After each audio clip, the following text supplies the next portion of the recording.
Palavra da Verdade, com Hernandes Dias Lopes. A igreja carece desesperadamente de um avivamento.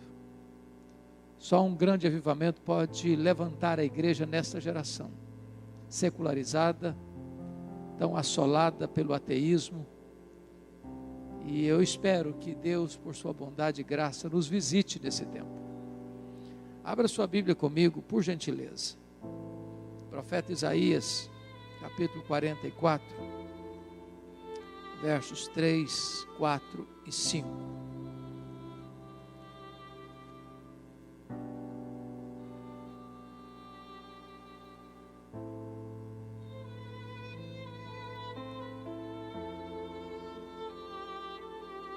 Isaías 44, 3 a 5. Peço a você que não feche sua Bíblia depois da leitura, por gentileza, acompanhando comigo a exposição.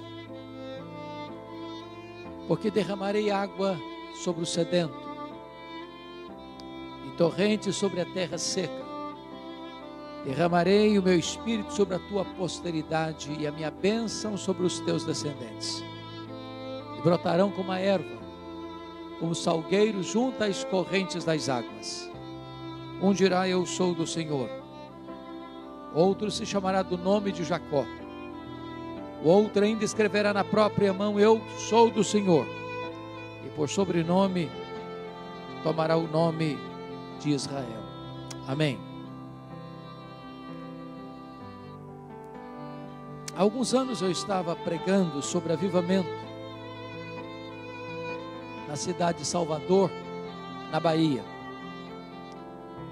E naquela ocasião, após o culto, havia uma repórter da cidade de Salvador para fazer uma entrevista. E aquela moça me olhou nos olhos e me fez uma pergunta perturbadora. Ela me perguntou assim: o senhor crê no que prega? Eu disse: é claro que eu creio no que eu prego. E ela, tanto quanto incrédula, cética, perguntou assim: mas o senhor crê que ainda hoje possa acontecer um avivamento? Que Deus pode visitar uma igreja, impactar uma cidade, isso reverberar para a nação inteira? Eu disse: eu creio nisso. Ela, um tanto quanto incrédula ainda, perguntou: mas o senhor pode dar pelo menos então alguma evidência disso? Eu disse: posso. Citei para aquela repórter no dia o que aconteceu lá há muitos séculos, século XVIII, na Inglaterra. Vocês sabem que, como fruto do iluminismo francês, uma onda de ateísmo varreu a Europa. Isso atingiu de cheio as igrejas. As igrejas evangélicas, cristãs, ficaram vazias na Europa. Na Inglaterra, para vocês terem uma ideia, de cada 6 casas, uma era um prostíbulo. As igrejas estavam completamente vazias. Pregadores descomprometidos pregavam sermões mortos para auditórios vazios e sonolentos, e desciam do púlpito para se embriagar nas mesas de jogo. Ninguém acreditava que a igreja da Inglaterra pudesse renovar-se e levantar-se das cinzas. Quando todos, entretanto, apostavam no fracasso irremediável da igreja, Deus levantou um grupo de estudantes na Universidade de Oxford para orar por avivamento. Dentre eles estava John Wesley, George Whitefield. E esses moços oraram com fervor, confessaram seus pecados, se humilharam diante de Deus, clamaram aos céus, fizeram vigílias de oração. E foi numa dessas reuniões de oração pela madrugada, exatamente na madrugada de 31 de dezembro, virada de ano, de 1739, exatamente às 3 horas da madrugada, que os céus se fenderam, o Espírito Santo desceu sobre eles. Aqueles moços ficaram cheios do Espírito Santo e levantaram-se no poder do Espírito Santo, começaram a pregar. As igrejas vazias se encheram. Nas praças as pessoas disputavam espaço para ouvir a palavra de Deus. Esse avivamento varreu toda a Inglaterra e centenas de milhares de pessoas foram salvas. Mais tarde, os historiadores registraram que foi este avivamento francês, este avivamento em inglês, que salvou a Inglaterra do banho de sangue da Revolução Francesa, que estava rodando pelo mundo. Mas eu contei para aquela repórter um exemplo mais contemporâneo. Eu falei para ela da Romênia. Talvez alguns aqui acompanharam como a Romênia viveu, não tão distante de nós, momentos dramáticos, debaixo do governo de um ditador cruel, sanguinário, perverso, chamado Ceausescu, e a sua mulher. A Romênia viveu muitos anos debaixo deste tacão cruel. Para vocês terem uma ideia, se fazia longas filas para se comprar 1 litro de leite. Se alguém reclamasse na fila, a polícia secreta de Ceausescu assassinava a pessoa. O governo usava meninas, moças de famílias para programas de prostituição. E se o pai reclamasse, era assassinado. O que alguns talvez não saibam é que Deus libertou a Romênia em apenas 10 dias. O que talvez alguns não se lembrem é que Deus usou uma igreja de apenas 80 membros para dar início a esse processo. Tudo começou quando a polícia de Ceausescu cercou a casa do pastor Toderic, na cidade de Timisoara, para expulsá-lo da cidade. Os 80 membros da igreja se reuniram ao redor da casa do pastor, fizeram um grande cordão de isolamento. A polícia foi buscar reforços. Os crentes da cidade se uniram. Na boca da noite, um jovem da Igreja Batista comprou velas e as distribuiu entre os crentes ao redor da casa. Quando a polícia chegou, com as suas armas pesadas, começou a atirar naquelas pessoas. Deram um tiro na perna desse moço batista, correram com ele para o hospital, para amputar-lhe a perna, para salvar-lhe a vida. Quando ele estava no seu leito de dor, alguém se aproxima e pergunta: você está arrependido, jovem? Ele disse: não. Eu perdi uma perna, mas eu acendi a primeira vela. Naquela mesma noite, uma jovem da Igreja Assembleia de Deus saiu gritando a plenos pulmões pelas ruas de Timisoara: Deus existe, Deus existe, Deus existe, liberdade, liberdade, liberdade. Esse grito encontrou ouvidos em toda a nação. 10 dias depois, exatamente 25 de dezembro de 1989, havia mais de 100 mil pessoas na capital da Romênia, sob a liderança dos pastores, gritando a plenos pulmões: Deus existe, Deus existe, Deus existe, liberdade, liberdade, liberdade. Naquela noite, Ceausescu caiu. A Romênia ficou livre e o evangelho pode prosperar naquela nação. Eu creio, irmãos, que mesmo diante de tantas agruras que o Brasil vive, de tantos descalabros de toda a ordem que o Brasil enfrenta, Deus pode visitar a sua igreja e esse avivamento pode reverberar para toda a nação. O texto que nós acabamos de ler trata dessa matéria. E notem vocês que esse texto fala de 4 coisas. Primeiro, o avivamento é uma promessa de Deus. Segundo, o avivamento é uma necessidade da igreja. Terceiro, o avivamento deve ser buscado pela igreja. Quarto, o avivamento traz resultados extraordinários para a igreja. Vamos dar uma olhadinha então no primeiro ponto, por gentileza. O avivamento é uma promessa de Deus. Olhe comigo o verso 3. Porque derramarei água sobre o sedento, torrente sobre a terra seca, derramarei meu espírito sobre a tua posteridade, e a minha bênção sobre os teus descendentes. Essa promessa de Deus tem duas características. Primeiro, ela é uma promessa segura. Segura porque quem está prometendo não é um homem, não é uma igreja, não é uma denominação. Quem está prometendo é o Deus que fala e cumpre o que diz, que não é homem para mentir. E quando Ele faz, ninguém pode impedir a sua mão de fazer. A expectativa que nós temos de um avivamento, irmãos, não é porque nós achamos que podemos produzi-lo, como já foi dito aqui. Avivamento é obra de Deus, é uma ação soberana do Espírito Santo de Deus, e temos promessa de que ele vai acontecer.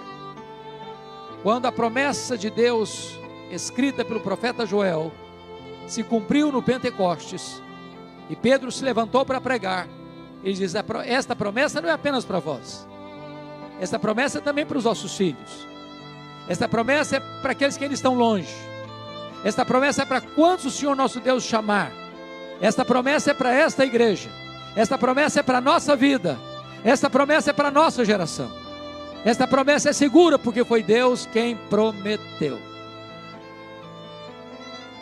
Irmãos, quando a igreja está cheia do Espírito Santo, recebendo o cumprimento dessa promessa, ninguém pode deter os passos da igreja, ninguém.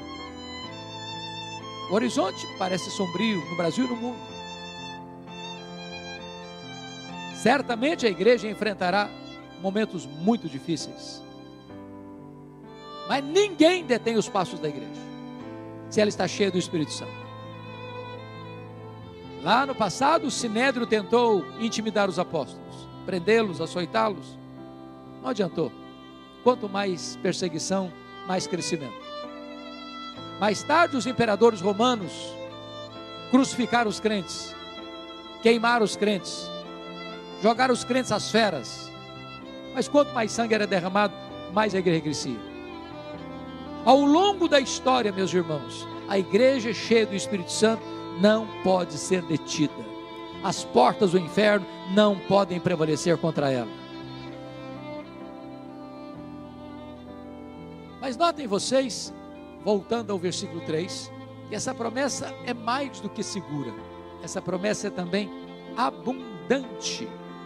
Porque vejam vocês, olha o que está escrito: que derramarei água sobre o sedento, torrente sobre a terra seca, derramarei meu espírito sobre a tua posteridade, e a minha bênção sobre os teus descendentes. Há duas palavras aqui.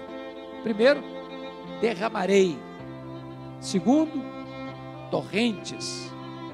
Ambas as palavras tratam de coisa grande, abundante, caudalosa, profusa. Em outras palavras, Deus não dá o seu espírito por medida. Ele tem mais, Ele tem muito mais, Ele tem infinitamente mais para nós. Talvez um dos grandes problemas que eu e você temos é pensar ou acreditar que tudo que nós podemos receber de Deus é o que nós conhecemos e o que nós experimentamos.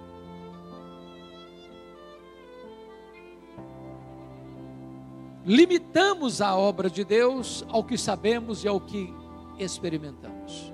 Mas me permita trazer a memória esclarecida de vocês, para mim, a oração mais audaciosa que alguém já fez. Efésios 3,19. Efésios 3,19, Paulo está orando e pede assim para Deus: para que sejamos tomados, não de Deus, não da plenitude de Deus, mas que sejamos tomados de toda a plenitude de Deus. Bom, isso me faz levar ou me conduzir a uma pergunta: quem é Deus? Quem é Deus? Então, vamos lembrar da escola bíblica dominical. Vamos lembrar só os atributos que Deus tem e não partilha conosco. Chamamos de atributos incomunicáveis. Deus é autoexistente, Deus é infinito, Deus é imenso, Deus é eterno, Deus é imutável, Deus é onipotente, Deus é onipresente, Deus é onisciente, Deus é transcendente, Deus é soberano, Deus é maior do que tudo quanto Ele criou. Bom, Uma outra pergunta é preciso fazer: qual é o tamanho do universo que Deus criou? Se ele é transcendente, ele é maior do que o universo. Então qual é o tamanho do universo? Os estudiosos dizem, porque ninguém tem uma resposta exata sobre esta pergunta, que o nosso universo tem mais de 93 bilhões de anos-luz de diâmetro.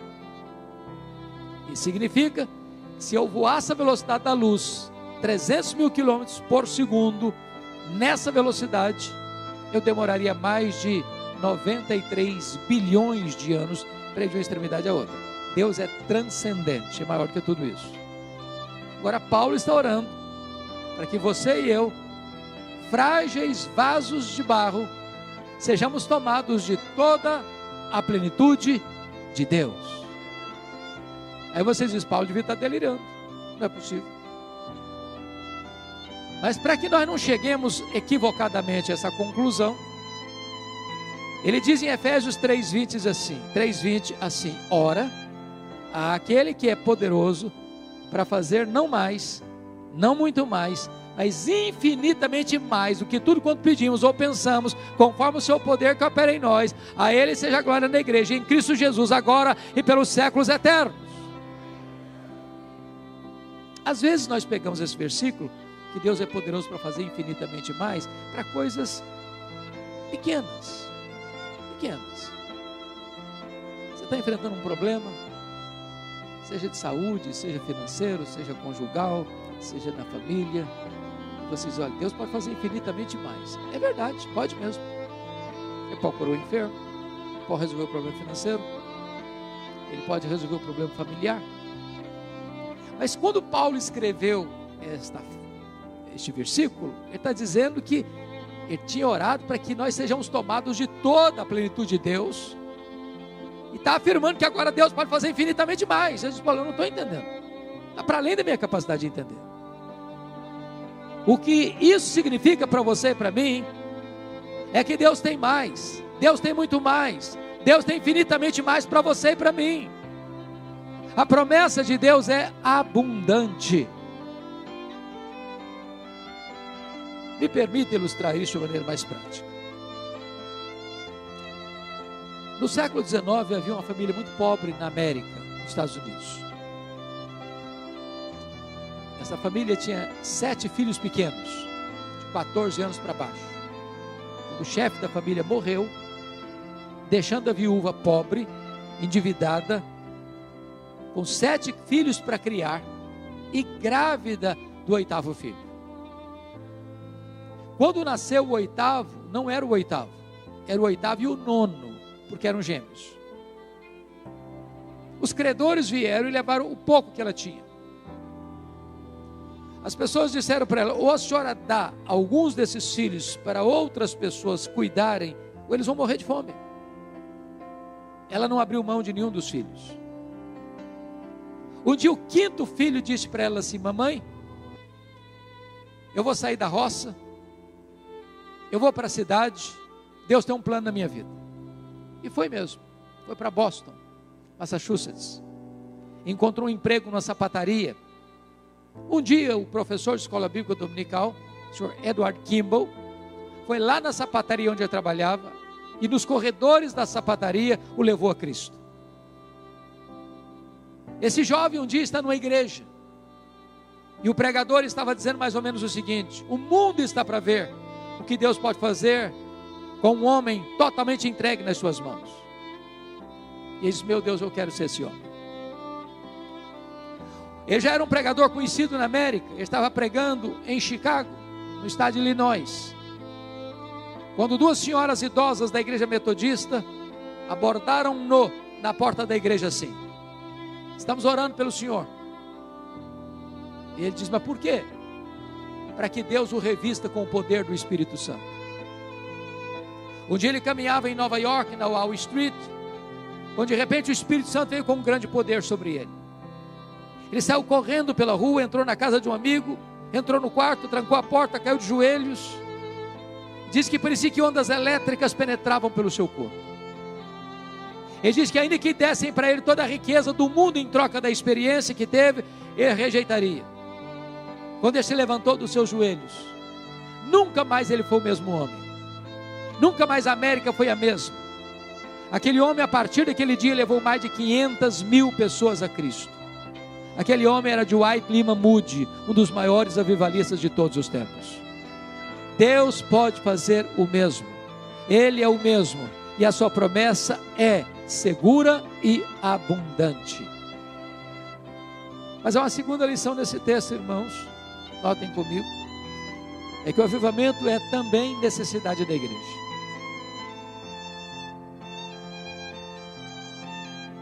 Volte de novo seus olhos para o verso 3.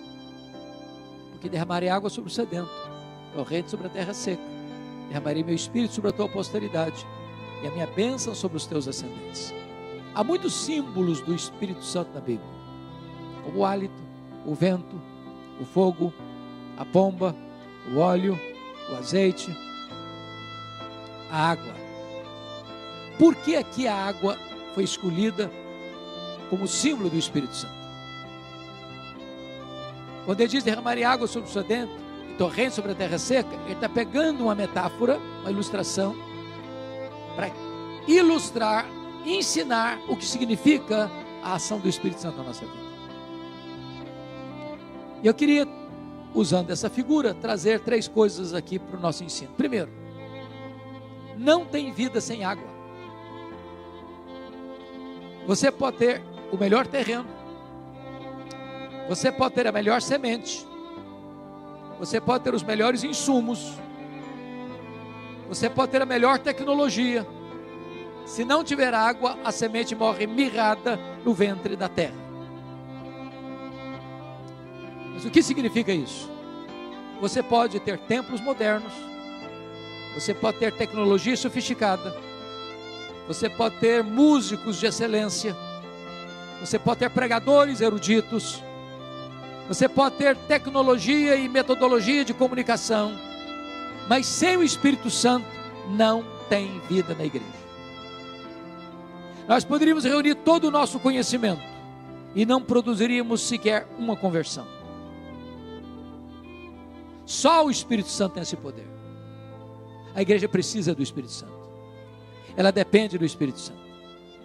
É o Espírito Santo quem convence o pecado. É o Espírito Santo quem dá a fé salvadora. É o Espírito Santo quem regenera. É o Espírito Santo quem nos batiza no corpo de Cristo. É o Espírito Santo quem nos santifica. É o Espírito Santo quem nos dá poder. É o Espírito Santo quem conduz a igreja adiante.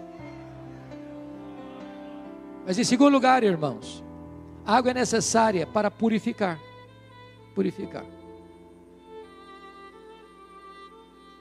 Eu não sei se você já fez a pergunta que Leonard Ravenhill coloca no título do seu livro: por que tarda o pleno avivamento? Eu já fiz essa pergunta tantas vezes. Por que, meu Deus? Esta chuva cai ali e acolá, mas não cai aqui? Por que, meu Deus, numa universidade como Esbury, uma reunião de oração dura mais de uma semana, e o mundo inteiro põe os seus olhos lá, e todos aqueles que foram para lá foram impactados pela presença de Deus, enquanto do nosso lado tem universidades secularizadas, e jovens crentes com o coração gelado? O que é que retém as chuvas? O que é que retém as torrentes do avivamento? A única resposta a isso, irmãos, o que detém ou retém as chuvas do avivamento, é o pecado. É o pecado. Já foi dito aqui: se o meu povo, que se chama pelo meu nome, se humilhar e orar e me buscar, e se converter de seus maus caminhos, então eu ouvirei dos céus, perdoarei os seus pecados e sararei a sua terra. A ordem de Deus é: santificai-vos, porque amanhã o Senhor fará maravilhas no meio de vós. Antes de Elias subir para o Carmelo e pedir as torrentes de Deus, ele tirou o Baal do caminho. Não adianta trocar o Baal de lugar, não adianta dar novos nomes a Baal, não adianta colocar novas roupagens em Baal. Baal tem que ser removido, senão as chuvas não descem. É preciso, irmãos, enfrentar o pecado. Todo o avivamento na história foi precedido por arrependimento, por choro pelo pecado, por convicção de pecado, por abandono de pecado.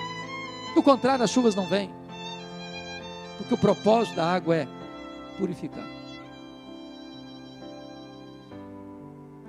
Eu não sei quanto a vocês, mas quando Jesus diz assim, quando o Espírito Santo vier, ele vai convencer o mundo do pecado, da justiça e do juízo. Hoje você olha, via de regra, para o rosto dos crentes, e você olha a vida dos crentes, você olha como os crentes vivem, e parece que há uma sonolência espiritual, uma espécie de torpor espiritual. A secularização, o esfriamento, a mornidão espiritual, nada tem nada a ver.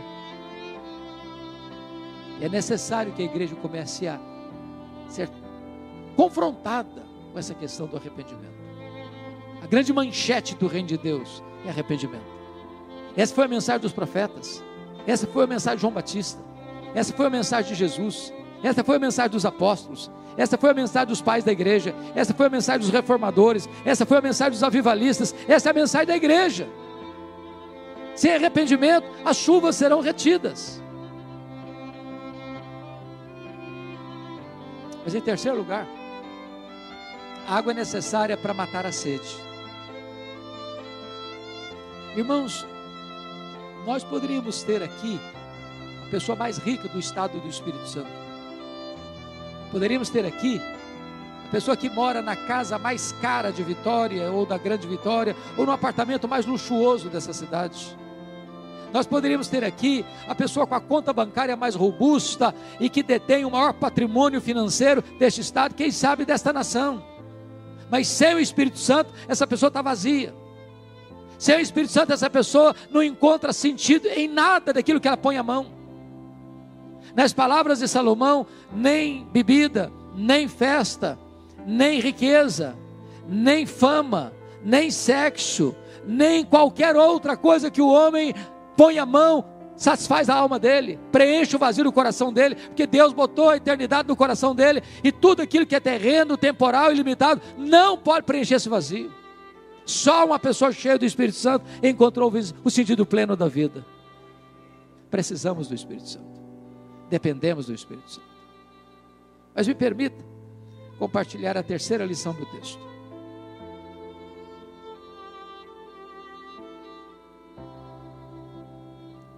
Primeiro, o avivamento é promessa de Deus. Segundo, é necessidade da igreja. Terceiro, o avivamento deve ser buscado ansiosamente pela igreja. Volte de novo os olhos no verso 3. Derramarei água sobre o sedento, torrente sobre a terra seca.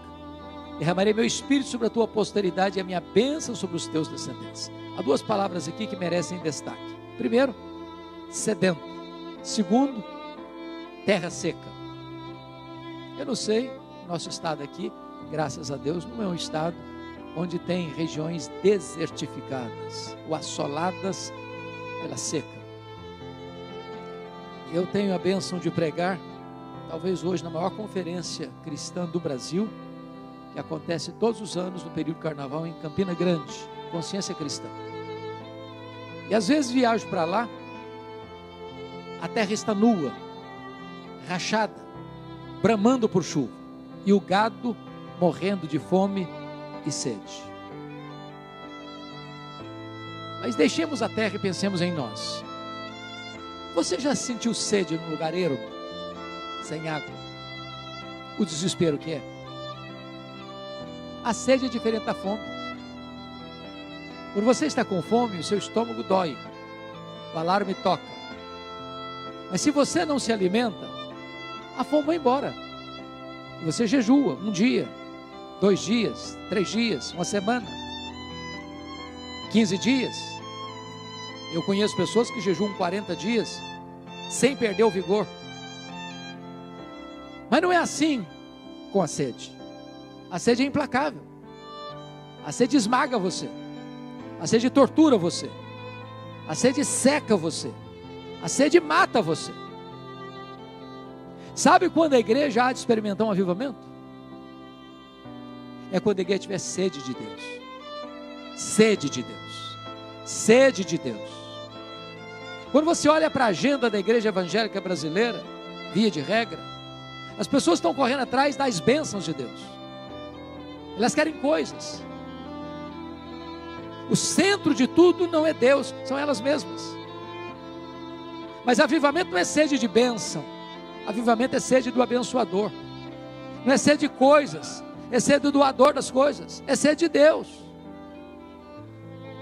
É por isso, irmãos, que nunca aconteceu, nem no registro bíblico, nem no registro da história, nenhum avivamento que não tenha sido precedido por oração, oração, oração.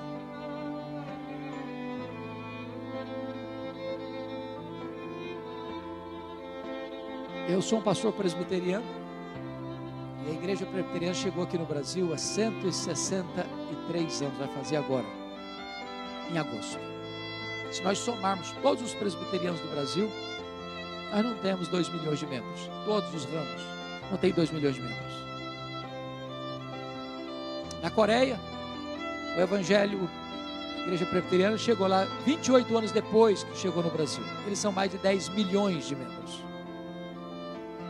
Estivemos lá para visitar as igrejas. Visitamos igrejas de 5 mil membros, de 12 mil membros, de 30 mil membros, de 55 mil membros, de 80 mil membros. E perguntamos a todos os pastores, qual o segredo do crescimento da igreja? E a resposta foi oração, oração, oração. Na Coreia, nenhuma igreja pode ser organizada como igreja se não tiver uma reunião diária de oração pela madrugada. Fomos num seminário, maior seminário da época, 1.860 alunos. O diretor do seminário disse assim: aqui no seminário, se um seminarista faltar a 2 reuniões de oração de madrugada durante o ano, não sendo por um motivo imperativo, ele é mandado embora, que não serve para ser pastor. Porque pensa, meu Deus, se fosse no Brasil, então já estava tudo fechado, porque pensa num negócio complicado é levar seminarista para reunião de oração. Nós fomos numa reunião de uma igreja, a igreja Myeonsong, que tinha na época 55 mil membros, está hoje com mais de 80 mil membros. Tinha 4 reuniões diárias de oração. Uma das 4 às 5, outra das 5 às 6, outra das 6 às 7, outra das 7 às 8. Eu nunca vi nada semelhante. Nós chegamos, estava escuro ainda, frio. Quando nós chegamos no pátio, os diáconos todos com lanternas, apitos, coordenando o estacionamento. Quando nós entramos, o templo lotado, tinha mais de 80 pessoas sentadas no carpete, na frente do público, que não tinha mais lugar para sentar. Num culto dos 4 de reunião diária de oração. Quando aqueles irmãos se levantaram para orar, a sensação que eu tive é que os céus tinham se rasgado e Deus tinha descido naquele lugar. Oração. Perguntei para um dos pastores que acabaram de sair há 3 anos de um seminário da docência para plantar uma igreja, já estava com uma igreja de 6 mil membros. E eu disse: vocês oram de madrugada porque vocês são orientais, esse é o hábito de vocês. Questionando a ele. Ele olhou nos meus olhos e me disse assim: coisa nenhuma, de jeito nenhum. No mundo inteiro as pessoas levantam de madrugada para ganhar dinheiro. Nós levantamos de madrugada para orar porque Deus é prioridade na nossa vida. Se nós queremos avivamento, irmãos, nós precisamos ter sede de Deus. Sede de Deus. Sede de Deus. Mas me permita trazer agora a última lição do texto. Primeiro, avivamento é promessa de Deus. Segundo, é necessidade da igreja. Terceiro, deve ser buscado pela igreja. Mas em quarto lugar, o avivamento traz resultados extraordinários para a igreja. Veja comigo, em primeiro lugar, o verso 4. O primeiro resultado, irmãos, é um crescimento numérico exponencial. E os teus descendentes brotarão como erva, como salgueiro junto às correntes das águas. Já pensaram nisso? Em tempos de avivamento, irmãos, tem grandes colheitas. Grandes colheitas. Foi mencionado agora há pouco, que nós temos aqui em frente a maior universidade do estado do Espírito Santo. Eu não sei quantos alunos, não sei se temos essa informação, vereador. Não temos, mas deve ter em torno de quê? Uns 10 mil estudantes, aproximadamente? Uns 10 mil estudantes. Vocês já imaginaram se o Espírito Santo sopra numa faculdade? E a moçada, em vez de ir para o bar, recorre à igreja? Um jovem chamado Evan Roberts, em 1904, no país de Gales, entrou no gabinete do seu pastor. Seu pastor já era um senhor já idoso, cabelos brancos, e viu o pastor dele estirado no chão, gemendo, chorando, clamando e dizendo: Deus, dobra a minha vida, oh meu Deus, dobra a minha vida. E o menino saiu muito impactado dali. No domingo seguinte, ele estava na igreja, ele estudava numa cidadezinha próxima. Enquanto o pastor pregava, o coração dele ardia. E ardia para voltar para a sua cidadezinha, chamada de Lagor, para começar uma reunião de oração com os jovens da igreja. Pedi orientação para o pastor. Disse: pastor, eu escutei o seu sermão. Enquanto o senhor pregava, meu coração ardia. E o desejo meu aqui é de voltar para a minha cidade e começar uma reunião de oração. Mas não tenho muita convicção se isso é de Deus, se não é de Deus, se isso é voz de Deus ou do diabo. O pastor disse: meu filho, é para orar? É. Então pode voltar, que é Deus falando. O diabo não manda ninguém orar não, pode voltar, é Deus falando com você. E ele voltou. Na segunda-feira ele reuniu os moços. A reunião foi até 10h30 da noite. Na terça-feira a igreja estava em peso. Na quarta-feira uma multidão. No sábado, para encurtar a conversa, o comércio da cidade fechou. Ninguém queria saber de outra coisa a não ser buscar a Deus. Em 6 meses tinha mais de 100 mil pessoas convertidas. Os estádios de futebol ficaram vazios e as igrejas cheias. Os bares ficaram vazios, as igrejas cheias. Os prostíbulos fecharam as portas. Os juízes presentearam uns aos outros com luvas brancas, porque não tinha mais crime para julgar. Vocês já imaginaram quantas pessoas passam na frente dos nossos templos todo dia, todo dia, todo dia? Quando o Espírito Santo é derramado, irmãos, as pessoas são tocadas lá no bar, lá na esquina, lá no boteco, lá no campo de futebol, lá dentro da universidade, lá no hospital, lá na escola, lá no comércio. As pessoas vêm, elas fluem, elas vão brotando como salgueiro junto às correntes das águas. Anseio por isso, ardentemente. Deus pode fazer mais num dia de avivamento que nós conseguimos fazer em anos, na força do braço da cara. Mas me permita trazer o último resultado.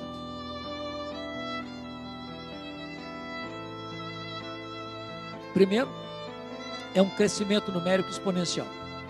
Segundo, é um testemunho verbal de todos os crentes. Versículo 5, olha aí comigo. Um dirá: eu sou do Senhor. O outro se chamará do nome de Jacó. O outro ainda escreverá na própria mão: eu sou do Senhor. E por sobrenome tomará o nome de Israel. O Instituto Moody fez uma pesquisa e constatou que 95% dos crentes nunca levaram uma pessoa a Cristo. 95%. Se isso fosse um fenômeno biológico, a raça humana já estava correndo risco de extinção. Em tempos de avivamento isso não acontece.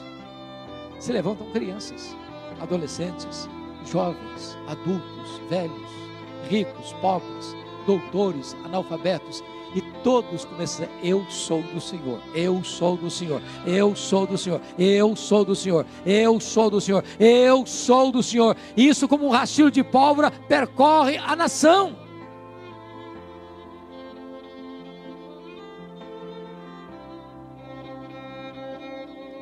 Me permitam um testemunho pessoal. Eu fui para o seminário em 1978. Eu fui criado na roça e acho que eu era o mais caipira de todos os meus colegas. Cheguei no seminário de Campinas, naquela época muitas dificuldades financeiras, quase todos nós tínhamos muitas dificuldades financeiras. Não tinha dinheiro para pagar um ônibus para ir na cidade, tinha que ir a pé. E aí, com a graça de Deus, uma missionária americana fez amizade comigo, logo na minha chegada, e disse assim: eu vou lhe apresentar a cidade de Campinas. E o primeiro lugar que ela me levou foi na escola de cadetes, até hoje uma escola muito pomposa na cidade de Campinas. Eu não sei se vocês sabem, mas via de regra, quando o cidadão vai para o seminário, ele prega até para poste no meio da rua, ele está com o coração fervendo. Então cheguei, primeira pessoa que eu encontrei na frente, óbvio, um cadete, um nome bordado na lapela da farda dele, João Miguel Corpas, com a metralhadora na mão, no seu posto. E eu me aproximei e fui logo falando com ele: e aí, João Miguel, tudo bem? Você conhece a Jesus, o Filho do Deus vivo? O cara faltou pouco me bater. Ele era ateu, ele zombou da minha fé, ele disse: eu não acredito nessa tolice, e por favor não me incomode. E eu fiquei perdido, sem rumo, gelado na frente dele. Mas de repente, o Espírito Santo me deu um pouquinho de coragem. Eu disse: João Miguel Corpas, tá bom, você mandou embora, eu vou sim, mas antes de ir embora, eu preciso falar 3 coisas para você. Primeiro, Deus existe assim mesmo. Você crendo nele ou não, ele existe. Deus não depende de você crer nele para ele existir, ele existe assim mesmo. Segundo, esse Deus ama você. Esse Deus ama muito você.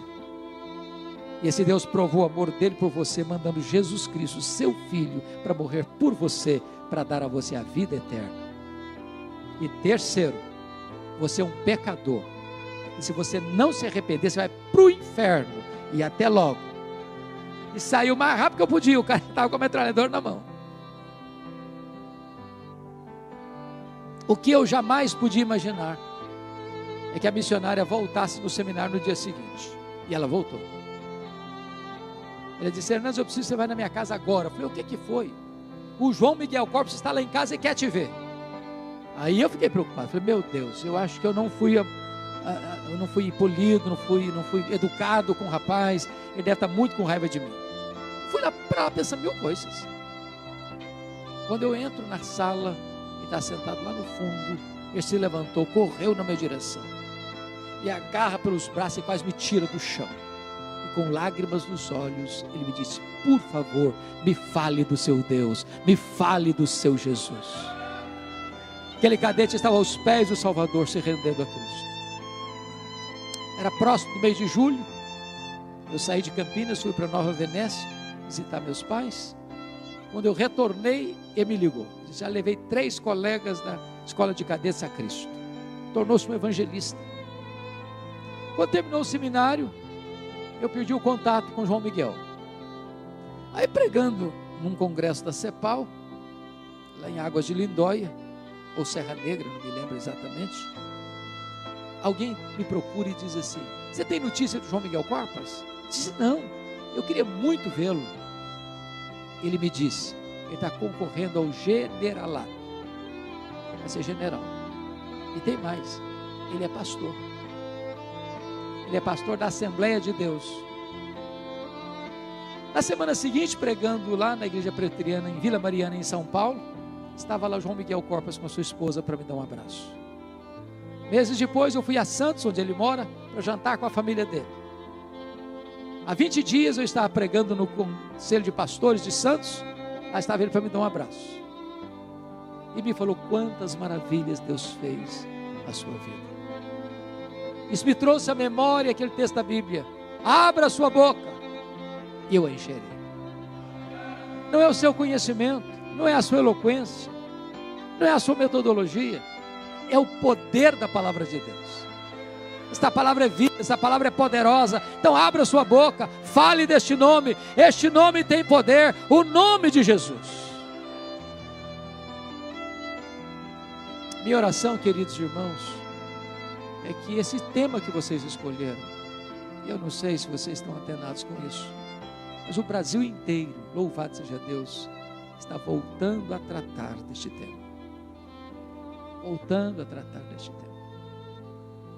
E a nossa oração é que avivamento não seja apenas tema de uma palestra, de um congresso, de uma conferência, de uma agenda mensal da igreja. A minha oração é que nós busquemos esse revestimento de poder até que ele venha. Foi a palavra de Jesus à sua igreja, antes de ir ao assunto aos céus.